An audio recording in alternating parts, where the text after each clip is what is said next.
कोपरगावचा गड भाजपने राखला, काका कोयटेंचा 409 मतांनी पराभव।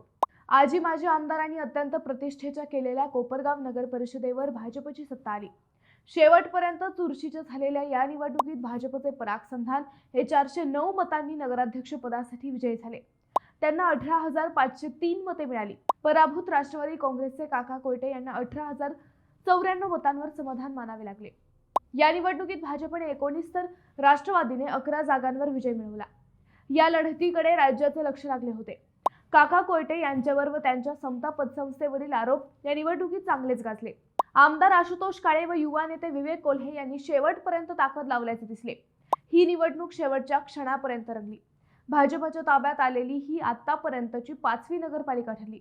या पालिकेसाठी स्वतः मुख्यमंत्री देवेंद्र फडणवीस व पालकमंत्री राधाकृष्ण विखे पाटील यांनीही सभा घेतल्या होत्या। त्यामुळे ही पालिका निवडणूक राज्यात चर्चेचा विषय ठरली होती।